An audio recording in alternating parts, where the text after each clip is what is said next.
ನಮ್ಮ ನೇರ ಪ್ರಶ್ನೆಗಳಿಗೆ ಅತಿಥಿಗಳ ಉತ್ತರ. ಇದುವೇ ಸುವರ್ಣ ಟಾರ್ಗೆಟ್. ಇಂದಿನ ಅತಿಥಿ ಸಮಾಜ ಪರಿವರ್ತನಾ ಮುಖ್ಯಸ್ಥ SR ಹಿರೇಮಠ್. ಹಿರೇಮಠರ ಕಾರ್ಯಕ್ರಮ ಸ್ವಾಗತ. ಹಿರೇಮಠರ ಮುಂದಿನ ಟಾರ್ಗೆಟ್ ಯಾರು? ನಮ್ಮ ಸ್ವಾತಂತ್ರ್ಯ ಹೋರಾಟಗಾರರು. ಏನೊಂದು ವಿನೂತನ ಸೃಜನಾತ್ಮಕ ಆಂದೋಲನದಲ್ಲಿ ನಮ್ಮ ಭಾರತದ ಕನಸನ್ನು ಕಂಡಿದ್ರು, ಅಂಥ ಒಂದು ಭಾರತದ ಕನಸನ್ನು ನಿರ್ಮಾಣ ಮಾಡೋದು. ಸೊ ಟಾರ್ಗೆಟ್ ನಿಮ್ಗೆ ವ್ಯಕ್ತಿಗಳಲ್ಲ? ವ್ಯಕ್ತಿ ಅವಶ್ಯವಾಗಿಲ್ಲರಿ, ಎಂದೂ ಇಲ್ಲ. ಬಟ್ ಹಿರೇಮಠರ ಟಾರ್ಗೆಟ್ ವ್ಯಕ್ತಿಗಳೇ ಆಗ್ತಾ ಇದ್ದಾರೆ. ನಮ್ಮ ಇಮಿಜಿಯೇಟ್ ಆ ವಿಷಯದ ಬಗ್ಗೆ ಸಂಬಂಧಿಸಿದ ವ್ಯಕ್ತಿಯನ್ನು ಟಾರ್ಗೆಟ್ ಆಗಿ ಕಾಣೋದು ಸ್ವಾಭಾವಿಕ. ಆದರೆ ಹಾಗೆ ಹಿಂದೆಯೂ ಇಲ್ಲ, ಇವತ್ತೂ ಇಲ್ಲ, ಮುಂದೆಯೂ ಇಲ್ಲ. ಚಂದ್ರ, ಈಗ ಹಿರೇಮಠರಿಗೆ ಹೆದರಿ ಬಹಳಷ್ಟು ಜನ ಮಂತ್ರಿಗಳಾಗುವವರು ತಮ್ಮ ಆಸೆಯನ್ನು ಕೈ ಬಿಟ್ಟಿದ್ದಾರೆ. ಮತ್ತೊಬ್ಬರಿಗೆ ಹೆದರಿ ಅಥವಾ ಮತ್ತೊಬ್ಬರಿಂದ ಹೆದರಿ ಮಾಡ್ತೇವಂತ ಅನ್ನುವ ಪ್ರಮಾದ ಎಂದೂ ಬರಬಾರದು. ಯಾಕಂದರೆ ತಾವು ಮಾಡಿದ ಒಳ್ಳೆಯ ಕೆಲಸಗಳು, ತಾವು ಮಾಡಿದ ಪ್ರಶ್ನೆ ಚಿಹ್ನೆ ಅಥವಾ ತಪ್ಪು ಕೆಲಸಗಳು, ಅದಕ್ಕೆ ಅವರೇ ಹೊಣೆಗಾರರು. ಕಾಂಗ್ರೆಸ್ ಸರ್ಕಾರ ಸೊ ಇವತ್ತು ನಾಳೆ ಸಂಪುಟ ಪುನರಚನೆಗೆ ಎಲ್ಲ ರೀತಿಯ ಸಿದ್ಧತೆಗಳು ಕೂಡ ಮಾಡ್ಕೊಳ್ತಾ ಇತ್ತು. ಸೊ ಮತ್ತೆ ಮುಂದಕ್ಕೆ ಹೋಗಿದೆ, ಹೈಕಮಾಂಡ್ ಗ್ರೀನ್ ಸಿಗ್ನಲ್ ಕೊಟ್ಟಿಲ್ಲ ಅಂಥೇಳಿ. ಸೊ ಈಗಾಗಲೇ DK ಶಿವಕುಮಾರ್ ಕೂಡ ಸಂಪುಟ ಸೇರೋಕ್ಕೆ ಎಲ್ಲ ರೀತಿಯ ಪ್ರಯತ್ನ ನಡೀತಾ. ಮತ್ತೊಂದು ಕಡೆ ರಮೇಶ್ ಕುಮಾರ್ ಕೂಡ ಆ ತುದಿಗಾಲಲ್ಲಿ ನಿಂತಿದ್ದಾರೆ. ರೋಷನ್ ಬೇಗ್ ಹೆಸರು ಕೂಡ ಕೇಳಿ ಬರ್ತಾ ಇದೆ. ಸೊ ಅವ್ರು ಸಂಪುಟ ಸಚಿವರಾಗಿ ಪ್ರಮಾಣವಚನ ಸ್ವೀಕರಿಸೋ ಕಾಲ ಬರ್ತಾ ಇದೆ. ಅವಶ್ಯವಾಗಿ. ಯಾಕೆಂದರೆ ಪ್ರಜಾಪ್ರಭುತ್ವದಲ್ಲಿ ಇವತ್ತು ಯಾರು ಆರಿಸಿ ಬಂದಿರ್ತಾರೆ ಅವರು ಯಾವಾಗಲೂ ನೋಡ್ತಾ ಇರೋದು ಹೆಚ್ಚಿನ ಸ್ಥಾನ. ಆ ಅಧಿಕಾರವನ್ನು ಬಳಸಿಕೊಂಡು ಯಾವ ಹಣವನ್ನು ಚುನಾವಣೆಯಲ್ಲಿ ಖರ್ಚು ಮಾಡಿರ್ತಾರೆ ಅದಕ್ಕಿಂತ ಹೆಚ್ಚು ಸಂಪಾದನೆಯೇ ಇವತ್ತು ಹೆಚ್ಚು ಆಗಿದೆ. ಎಲ್ಲರೂ ಅಂತಲ್ಲ, ಹಲವಾರು ಜನರು ಆ ರೀತಿ ಇದ್ದಾರೆ. ಇದು ದುರದೃಷ್ಟಕರವಾದಂಥ ಪರಿಸ್ಥಿತಿ. ಈ ಮೂವರನ್ನ ಸಂಪುಟಕ್ಕೆ ಸಿದ್ದರಾಮಯ್ಯ ಸೇರಿಸ್ಕೊಳ್ಬಾರ್ದು ಅನ್ನುವಂಥದ್ದು ನಿಮ್ಮ ಡಿಮ್ಯಾಂಡ್. ಈಗಾಗಲೇ ಸುಮಾರು 8 ರಿಂದ 10 ತಿಂಗಳವರೆಗೆ ತಪಶ್ಚರ್ಯ ಹಾಗೆ 3,000 ಪುಟಗಳ ಎಲ್ಲ ದಾಖಲಾತಿಗಳನ್ನು ವಿಶ್ಲೇಷಣೆ ಮಾಡಿ ಕ್ರೋಢೀಕರಿಸಿ ಸುಪ್ರೀಂ ಕೋರ್ಟ್ದ ಎದುರುಗಡೆಗೆ ಯಾವ ಗಂಭೀರ ಅಪರಾಧಗಳನ್ನು ಮಾಡಿದ್ದಾರೆ DK ಶಿವಕುಮಾರ್ ಅವರು.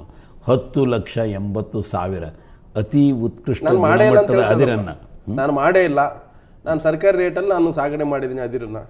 ನನ್ನ ಅಭಿಪ್ರಾಯದೊಳಗೆ ಆ ರೀತಿ ಮಾತಾಡೋದು, ಯಾರೋ ಒಬ್ಬರು ಜನಪ್ರತಿನಿಧಿ ಆಗಿದ್ದಾರೆ, MLA, ಯಾರೋ ಒಬ್ಬರು ಕ್ಯಾಬಿನೆಟ್ದ ಸದಸ್ಯರಾಗಿದ್ದರು, ಅಂಥವ್ರು ಆ ರೀತಿ ಮಾಡೋದು ಬಹಳ ಅಪರಾಧ. ಸೊ ನಾನು ಹಿರೇಮಠಕ್ಕೆ ಲೆಕ್ಕಕ್ಕೆ ಇಟ್ಕೊಳ್ಳೋದಿಲ್ಲ. ಹೈಕಮಾಂಡ್ ಒಪ್ಪಿಗೆ ಕೊಟ್ಟರೆ, ಸಿದ್ದರಾಮಯ್ಯ ವಿವೇಚನೆಯಿಂದ ನಿರ್ಧಾರ ಮಾಡಿದ್ರೆ DK ಶಿವಕುಮಾರ್ ಕೂಡ ಮಂತ್ರಿ ಆಗ್ತಾರೆ, ರಮೇಶ್ ಕುಮಾರ್ ಮಂತ್ರಿ ಆಗ್ತಾರೆ, ರೋಷನ್ ಬೇಗ್ ಮಂತ್ರಿ ಆಗ್ತಾರೆ, ಇನ್ನೊಬ್ಬರು ಮಂತ್ರಿ ಆಗ್ತಾರೆ. ಸತ್ಯವಿದೆ. ಆದರೆ DK ಶಿವಕುಮಾರ್ ಅವರಿಗೆ ಜನಾಭಿಪ್ರಾಯದ ಅಥವಾ ಸಾತ್ವಿಕ ಶಕ್ತಿಗಳ ಅಭಿಪ್ರಾಯದ ಬಗ್ಗೆ, ಅವರ ವಿಚಾರಗಳ ಬಗ್ಗೆ ಗೌರವ ಇರಲಿಕ್ಕಿಲ್ಲ. ಆದರೆ ಮುಖ್ಯಮಂತ್ರಿಗಳಿಗಿದೆ, ಅವ್ರದ್ದು ಜವಾಬ್ದಾರಿ ಸ್ಥಾನದಲ್ಲಿದ್ದಾರೆ, ಅವ್ರ ಪ್ರಿರಾಗೇಟಿವ್ ಇದೆ ಯಾರನ್ನು ಸಂಪುಟದಲ್ಲಿ ತೆಗೆದುಕೊಳ್ಬೇಕನ್ನೋದು. ಹೈಕಮಾಂಡು ಯಾರೊಂದು ಬ್ಯಾಲೆನ್ಸನ್ನು ನೋಡ್ತಾರೆ, ಅವರು ಕೂಡ ಇಂಥ ಒಂದು ಈಗ HS ದೊರೆಸ್ವಾಮಿಯವರು ಹಿರಿಯ ಸ್ವಾತಂತ್ರ್ಯ ಹೋರಾಟಗಾರರು. ಮೊದಲನೇ ಸಲ ನನಗನ್ನಿಸೋ ಮಟ್ಟಿಗೆ ಒಬ್ಬ ಮುಖ್ಯಮಂತ್ರಿಗಳು ತಮ್ಮ ಮುಖ್ಯಮಂತ್ರಿ ಪದದ ಶಪಥ ತೆಗೆದುಕೊಳ್ಳೋಕ್ಕಿಂತ ಮೊದಲು ಅವರಿಗೆ ಹೋಗಿ ಗೌರವ ಕಂಡು ಬಂದರು. ಸೊ ನನ್ನ ಅಭಿಪ್ರಾಯದೊಳಗೆ ಇಂಥ ಒಬ್ಬರು ವ್ಯಕ್ತಿಗಳು ಇವತ್ತು ಕಾರ್ಯಾಂಗದ ಮುಖ್ಯಸ್ಥರಿದ್ದಾರೆ ಅಂದರೆ ಅದು ಒಂದು ನಿಜವಾದ ಗೌರವದ ಸಂಗತಿ. ಸೊ ತಮಗೆ ನಂಬಿಕೆ ಇದೆ ಸಿದ್ದರಾಮಯ್ಯನವರು ಸಂಪುಟಕ್ಕೆ ಸೇರಿಸ್ಕೊಳ್ಳಲ್ಲ? ಅವರು ಆ ರೀತಿ ಶಕ್ತಿ ಮೀರಿ ಪ್ರಯತ್ನ ಮಾಡ್ತಾರೆ. ಬೆಂಗಳೂರಿಂದ ಬಳ್ಳಾರಿಗೆ ಏನೊಂದು ಪಾದಯಾತ್ರೆ ಆಯಿತು, ಆವಾಗ ಒಂದು ಆಶ್ವಾಸನೆ ಕೊಟ್ಟಿದ್ದಾರೆ ಕರ್ನಾಟಕ ಜನತೆಗೆ. ಏನಂದರೆ ಭ್ರಷ್ಟರ ರಹಿತ ಒಂದು ನಾವು ಸರ್ಕಾರವನ್ನು ಕರ್ನಾಟಕ ಜನತೆಗೆ ಕೊಡ್ತೇವಂತ. ಅದನ್ನೇ ಪಾಲನೆ ಮಾಡೋದವ್ರ ಕರ್ತವ್ಯ ಇದೆ. ಹೈಕಮಾಂಡ್ದಿಂದ ಬೇರೆ ಕ್ವಾರ್ಟರ್ಸಿಂದ ಪ್ರೆಷರ್ಗಳು ಬಂದರೆ ಅಲ್ಲಿಗೂ ಕೂಡ ನಾವು ನಮ್ಮ ಅಭಿಪ್ರಾಯಗಳನ್ನು, ನಮ್ಮ ದಾಖಲಾತಿಗಳನ್ನು, ನಮ್ಮ ವಿಷಯಗಳನ್ನು ತಿಳಿಸ್ತೇವೆ. ಯಾಕಂದರೆ ಸಂವಿಧಾನದಲ್ಲಿ ನಮಗೆ ಅಂತಹ ಮೂಲಭೂತ ಹಕ್ಕಿದೆ. ಆಗಿದ್ದಾಗಲೇ ಹಿರೇಮಠ ಯಾರ್ರಿ, ನಮ್ಗೆ 100 ಜನ ಹಿರೇಮಠ ಬಂದರು, ನಾವು ಜನಾದೇಶ ಪಡೆದಂಥವ್ರು, ಜನರಿಂದ ಓಟನ್ನು ಪಡೆದಿದ್ವಿ, ಹೈಕಮಾಂಡ್ ಇದೆ, CM ಇದ್ದಾರೆ. ಸೊ ನಾಳೆ ನಾಡಿದ್ದು ನಾನು ಮಂತ್ರಿಯಾಗಿ ಪ್ರಮಾಣವಚನ ಸ್ವೀಕಾರ ಮಾಡ್ತೀನಿ, ನೋಡೋಣ ಮುಂದೆ. ನನ್ನ ಅಭಿಪ್ರಾಯದೊಳಗೆ ಈ ರೀತಿ ಒಂದು ನಿಲುವನ್ನು ತೆಗೆದುಕೊಳ್ಳುವುದು ಬಹಳ ಹುಂಬತನದ ನಿಲುವಾಗ್ತದೆ. ಅಂದರೆ CM ಅದಕ್ಕೆ ಹೈಕಮಾಂಡ್ ಹುಂಬತನ ಇಲ್ಲ, ಇದು ಹುಂಬತನ. ಯಾರಂದರೆ ಯಾರು ಹಿರೇಮಠರು, ಅವರು ಮುಖ್ಯಮಂತ್ರಿಗಳು, ಇವರು ತಗೊಳ್ತಾರೆ. ಹಾಗಾದರೆ ಅವರು ಹೈಕಮಾಂಡ್ದವರು ಅಥವಾ ಮುಖ್ಯಮಂತ್ರಿಗಳು, ದೊರೆಸ್ವಾಮಿಯವರ ಅಭಿಪ್ರಾಯ ಏನು, ಹಿರೇಮಠರ ಅಭಿಪ್ರಾಯ ಏನು? ಹೌದು, ರಮೇಶ್ ಕುಮಾರ್ ವಿಧಾನಸಭೆಯಲ್ಲಿ ಹೇಳಿದ ನನ್ನ ಚಾರಿತ್ರ್ಯದ ಬಗ್ಗೆ ಸರ್ಟಿಫಿಕೇಟ್ ಕೊಡಕ್ಕೆ ಹಿರೇಮಠ ಯಾರು? ಅವರಿಗೇನಾಗಿದೆ, ಇಷ್ಟೊಂದು ಆ ದಾಹ ಇದೆಯಲ್ಲ ಅಧಿಕಾರದ್ದು, ಆ ಒಂದು ಇದರಲ್ಲಿ ಮಾತಾಡ್ತಾರೆ ಅವರು. ಯಾಕೆಂದರೆ ಯಾರು ನಮ್ಮ ವಿಧಾನಸಭೆಯ ಸ್ಪೀಕರ್ ಆಗಿದ್ದರು ಅಂಥವರಿಗೆ ನಾವು ಸಂವಿಧಾನದ ಮೂಲಭೂತ ಹಕ್ಕು ಎಲ್ಲ ಪ್ರಜೆಗಳಿಗಿದೆ. ಆರ್ಟಿಕಲ್ 19ದಲ್ಲಿ ಫ್ರೀಡಮ್ ಆಫ್ ಎಕ್ಸ್ಪ್ರೆಷನ್ದಲ್ಲಿ ನಮ್ಮ ಪಬ್ಲಿಕ್ ಸರ್ವೆಂಟು, ಐ ರಿಪೀಟ್, ಸಮಾಜ ಸೇವಕರು ಯಾರು ಇವತ್ತು ಹೋಗ್ತಾರೆ ಜನರ ಓಟುಗಳ ಆಧಾರದಿಂದ ಅವರ ಕೆಲಸಗಳನ್ನ ಸ್ಕ್ರೂಟಿನೈಸ್ ಮಾಡೋದು, ಅದರ ಬಗ್ಗೆ ನಮ್ಮ ಅಭಿಪ್ರಾಯ ಕೊಡೋದು, ಅಂತಹ ಮೂಲಭೂತ ಹಕ್ಕನ್ನು ನಮ್ಮ ಸಂವಿಧಾನದ ಶಿಲ್ಪಿಗಳು ಅಂಬೇಡ್ಕರ್ ಅವರು ನಮಗೆ ಕೊಟ್ಟಿದ್ದಾರೆ. ಇದನ್ನು ಯಾರ ಕಡೆಯಿಂದಲೂ ನಾವು ಕೇಳಬೇಕು ಆಗಬಾರ್ದು ಅನ್ನುವಂಥ ತೀರ್ಮಾನ ಮಾಡುವ ಅಧಿಕಾರ ಹಿರೇಮಠರಿಗಿಲ್ಲ. ಒಂದು ಮಾತು ಅವರು ಸ್ಪಷ್ಟವಾಗಿ ಏನು ಮಾತಾಡ್ಲಿಕ್ಕೆ ಕಲಿಬೇಕು ನನ್ನ ಅಭಿಪ್ರಾಯಗಳು ಅಂದರೆ, ನಮ್ಮ ಇಡೀ 30 ವರ್ಷಕ್ಕಿಂತಲೂ ಹೆಚ್ಚು ಸಾರ್ವಜನಿಕ ಜೀವನದಲ್ಲಿದ್ದೇನೆ. ನಾನು ಯಾರಿಗೂ ಕೂಡ ಇಂಥವ್ರನ್ನ ಮಂತ್ರಿ ಮಾಡ್ರಿ, ಇಂಥವ್ರಿಗೆ ನೌಕರಿ ಕೊಡ್ರಿ, ಇಂಥದ್ದು ಮಾಡ್ರಿ ಅಂತ ಎಲ್ಲಿಯೂ ಯಾರಿಗೂ ಸಾಮಾಜಿಕ ಬಹಿಷ್ಕಾರ ಹಾಕಿ ರಮೇಶ್ ಕುಮಾರ್ ಅಂತ ಹೇಳಿದ್ರೆ ನಾನು ಹೇಗೆ ತಿರುಗಲಿ? ಅದಕ್ಕೆ ನಿಮ್ಮ ವಿರುದ್ಧ ಹಕ್ಕುಚ್ಯುತಿ ಮಂಡಿಸಿದ್ದಾರೆ ಅವರು. ಸಾಮಾಜಿಕ ಬಹಿಷ್ಕಾರ ಅಂದರೆ ಏನು?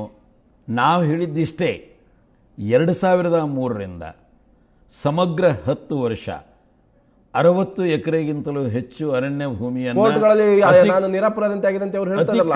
ಮಾಡಿಕೊಂಡು ಹೇಳ್ತಾರೆ. ನಾನೇನು ಹೇಳ್ತಾ ಇದ್ದೇನೆಂದರೆ, ಇದೇ ರೀತಿ ಶಿವಕುಮಾರ್ ಅವರು ಹೇಳ್ತಾ ಇದ್ರು, DK ಶಿವಕುಮಾರ್, ಸಂತೋಷ್ ಹೆಗಡೆ ಅವರು ನಮಗೆ ಕ್ಲೀನ್ ಚಿಟ್ ಕೊಟ್ಟಿದ್ದಾರೆ ಅಂತ. ನಾನು ಅವ್ರ ಜೊತೆಗೆ ಮಾತಾಡಿದಾಗ ಅವ್ರು ಹೇಳಿದರು, ಅವ್ರಿಗೆ ಹೇಳಿ ಸ್ವಾಮಿ ಎಲ್ಲಿದೆ ನಿಮ್ಮ ಕ್ಲೀನ್ ಚಿಟ್ ತೋರಿಸ್ರಿ ಅಂತ.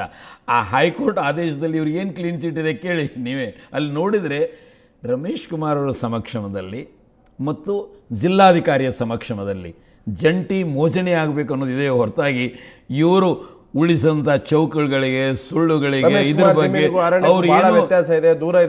ಅವ್ರು ಏನೂ ಎಕ್ಸಾಮಿನ್ ಮಾಡಿಲ್ಲ. ನನ್ನ ಅಭಿಪ್ರಾಯದೊಳಗೆ ನಾನು ತಮಗೆ ವಿಶೇಷವಾಗಿ ವಿನಂತಿ ಏನಂದರೆ, ಇವತ್ತು ಇದೇ ಹೂಗಾರ್ ಅವರು, SR ಹಿರೇಮಠರು 10 ಎಕರೆ 60 ಬಿಡಿ ಅರಣ್ಯ ಭೂಮಿಯನ್ನು ತೆಗೆದುಕೊಂಡು ಬೋರ್ ಹಾಕ್ಕೊಂಡು ನಾವೆಲ್ಲ ಈ ರೀತಿ ಘಂಟಾಘೋಷವಾಗಿ ಹೇಳಿ ಮುಖ್ಯಮಂತ್ರಿಗಳ ಆಫೀಸ್ನಿಂದ ಯಾರು ಮೋಜಣಿ ಮಾಡ್ತಾರೆ ಅದನ್ನು ಅನಿರ್ದಿಷ್ಟ ಅವಧಿವರೆಗೆ ಮುಂದೆ ಹಾಕ್ರಿ, ಆಮೇಲೆ ಬಾಲಸುಬ್ರಹ್ಮಣ್ಯ ಅವರಿಗೆ ವಿಸಿಟ್ ಮಾಡಲಿಕ್ಕೆ ಇದು ಮಾಡಿದರೆ ಇದು ಅಧಿಕಾರದ ದುರುಪಯೋಗ ಅಲ್ವಾ?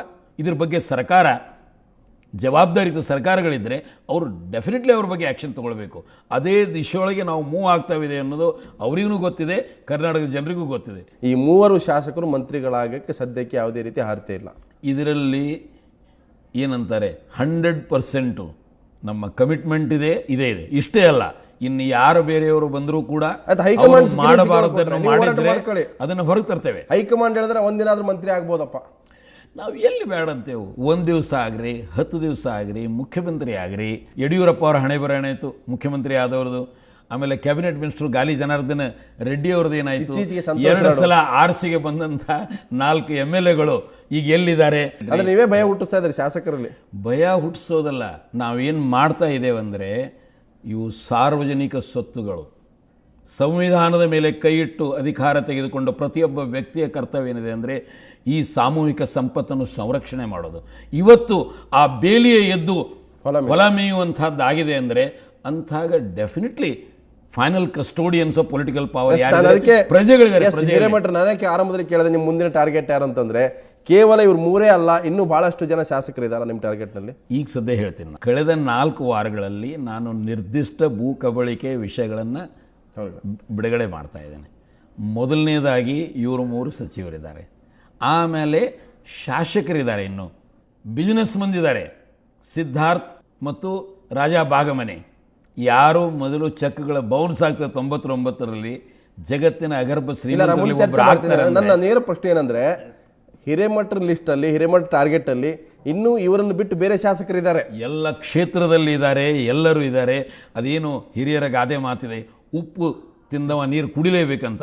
ಅವರು ಯಾರೇ ಇರಲಿ, ಎಲ್ಲೇ ಇರಲಿ, ಎಷ್ಟೇ ಪ್ರಭಾವಶಾಲಿಗಳಾಗಿರಲಿ, ನಮ್ಮ ಜಸ್ಟಿಸ್ JS ವರ್ಮಾ ಅವರು, supreme court chief justice, howsoever tall you are, howsoever powerful you are, law is above you. ಆ ಒಂದು ನಮ್ಮ ಸುದೀರ್ಘ ಸ್ವಾತಂತ್ರ್ಯ ಹೋರಾಟದ ಪ್ರತೀಕವಾಗಿ ಏನು ಸಂವಿಧಾನ ಬಂದಿದೆ, ಅದರ ಇದಂತಾರೆ ಇನ್ ಸ್ಪಿರಿಟ್ ಆ್ಯಂಡ್ ಲೆಟರ್ ಅನುಷ್ಠಾನ ಮಾಡೋದು ಪ್ರಜೆಗಳ ಕರ್ತವ್ಯ. ಹಿರೇಮಠರ ಜೊತೆ ಇನ್ನಷ್ಟು ವಿಷಯ ಚರ್ಚೆ ಮಾಡ್ತೀನಿ. ಅದಕ್ಕಿಂತ ಮೊದಲು ಒಂದು ಬ್ರೇಕ್.